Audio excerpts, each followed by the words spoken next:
day. I don't even have to yell anymore driving this truck down the highway.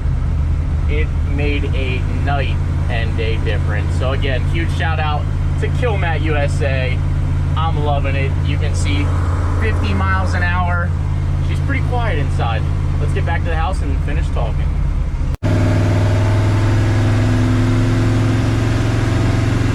Oh yes, Kilmat USA. So I know I ended yesterday's video on a little bit of a cliffhanger here, but you can tell it is so much more quiet in the Ram truck now that we've got some Kilmat USA flooring.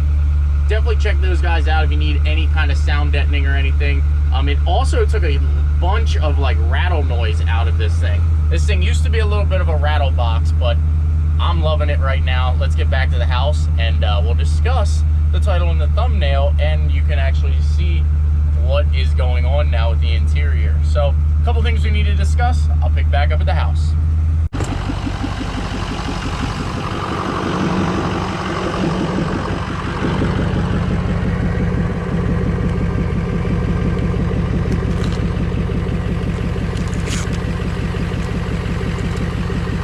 Oh no, we might have to heat it.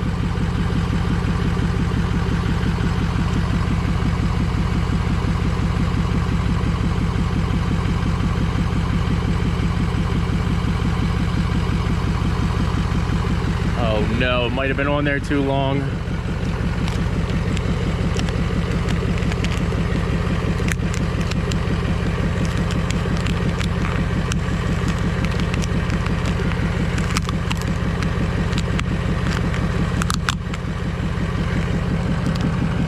Kind of coming off.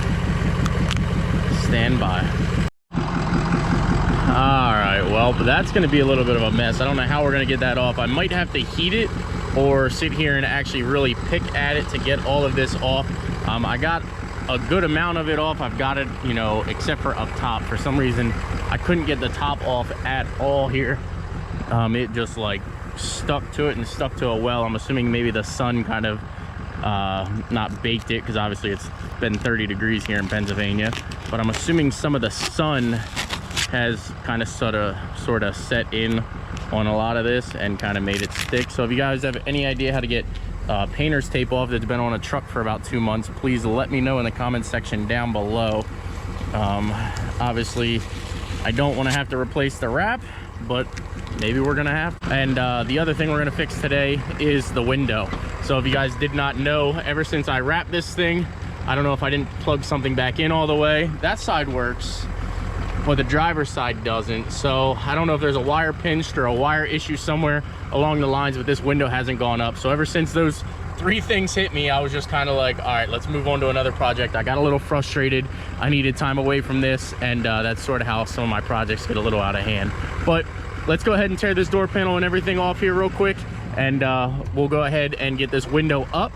Once the window's up, then I'll be more inclined to actually fixing this thing 100%. So window up, and then I'm gonna tear the turbo and everything off and find our oil leak.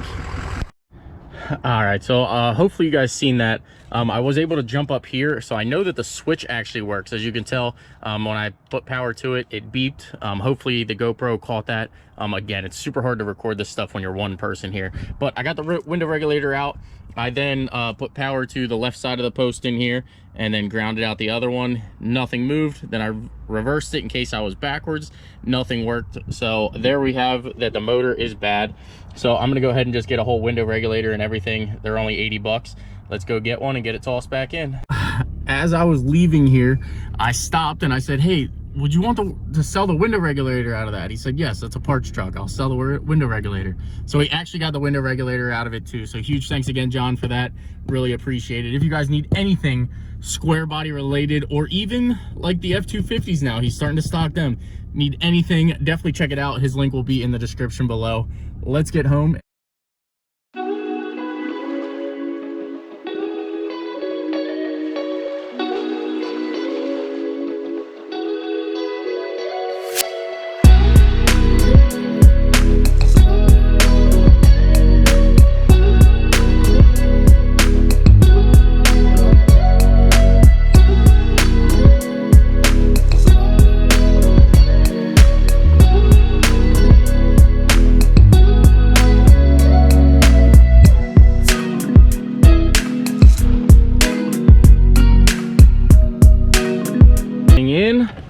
Window seems to be working as it should. We got our auto feature, our up. Does make a little bit of noise, but the window that we did get this, or the truck that we got the window regulator out of, did have broken glass. I tried to clean the glass out of the regulator as best I can, but I call it a win. Good to go. Door locks all work. Window. Oh yes, every feature in this truck works, and I love it for it. All right, let's get the sway bar connected, because that's another thing that's really been bothering me, and I really need to get that done. Sway bar, let's go. And to think that I was gonna actually reuse these seats. Alrighty, guys and girls, let's roll into today's video. Actually, before we go ahead and get over there, I'm gonna put in a picture right now of the seat covers that I was going to order, and they are right here. You guys are definitely going to have to let me know what you think we should do here after you see the Lariat F450 old interior installed in here. So I kind of do like the plaid idea, but I also like this idea. I'm kind of confused. Let's get a look-see of what we got going on here. Guys and girls, we are back again. I am sorry that it's kind of weird that I'm just like sitting in my, in the truck talking, but it is extremely windy, as you guys can see. Like, the trees are all blowing. It has been insane lately with the wind out here in Pennsylvania. I have no idea why it's this windy. You can see by my neighbor's flags over here, they are just going nuts. I don't get it. It's never been this windy for this many months in a row, it seems like, in Pennsylvania, but I guess people are chalking it up to the climate change. And I mean, it is what it is. I'm trying to do my best. I guess maybe I'll see if I can get a different mic or anything. But now that we're talking about, back to talking about the truck here seats, this location is absolutely perfect. Like, it actually feels like I sit, nice and flat, and like, I don't know, I'm actually digging it. And definitely digging it a lot more than I thought I was going to dig it. I want to also tell you about the rear seats here. I definitely need to lube that door too. That door's a little squeaky. The rear seats here, oh, when I backed up, they kind of shifted. Let me get them back into the location where they were previously. Stand by. All right, as you can tell here, they're not bolted in or anything. They're just kind of sitting here. The back seat location appears to be absolutely perfect. I don't think I'd have to do much fabricating, maybe just heat these and bend these down, and these would actually, kind of bolt almost perfectly to the factory location. Keep in mind too, the factory bolt location is actually probably like right here, so it's not that far from where it would actually be in the back. Also, it's pretty darn close. The back one is actually up here, but this one is down lower, and I actually can reach right through to get this actually mounted. So I'm seriously contemplating installing these seats in here. Obviously, we'd have to clean them up. I just had some parts in the house here sitting on this, which kind of makes me a little sad that I kind of beat it up like that, but I definitely left something sit on the seat there while it was in storage in the house there. But I'm digging it, I'm loving it. You guys are gonna have to let me know in the comment section down below.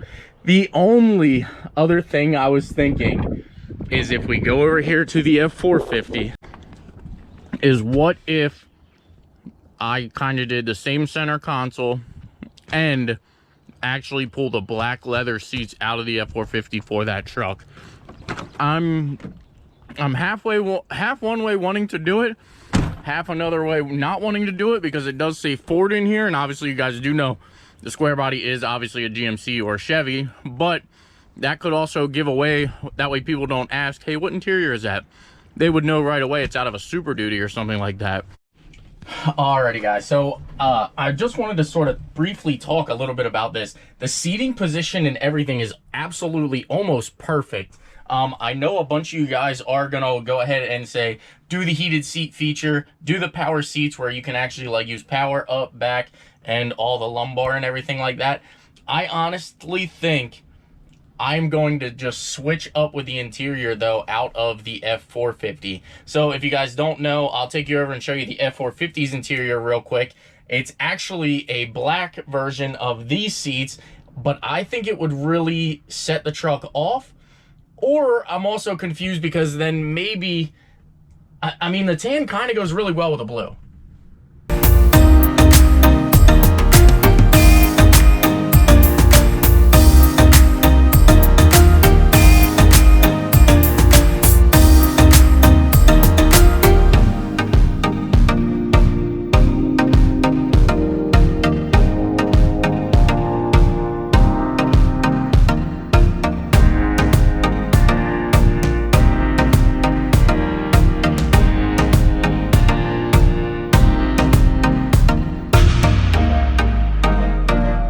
I will try not to talk long in the end of this video here, but you guys will have to let me know, do we keep the old school look, keep the bench seats, get these things rewrapped in the plaid? Do we stay with the tan leather interior that is actually in the truck right now, the original F450 interior? Or do we take the black leather interior out of the F450 and put in the Ram truck? I'm kind of confused at it. I think either one of them would look absolutely amazing, and I like all of them for different reasons. Again, I hope you guys appreciate the content that's coming out lately. I'm trying to get more involved with you guys, trying to get a lot more of my videos and everything out there for you guys. I put the install of the window in the F350. Huge shout out again to Hillbilly Wizards. Huge shout out to Killmat USA. We're out here just doing what we can for our sponsors, and I really appreciate each and every one of you guys. So if you could, please comment, like, subscribe, and I will see you guys in an upcoming video. Make sure you drop your comments down below which seats you guys want to see in the Ram truck. That's the one that has the highest votes, and the ones that you guys seem to want the most, those are the ones we're going to put in. Take care, guys. We'll see you in the next one.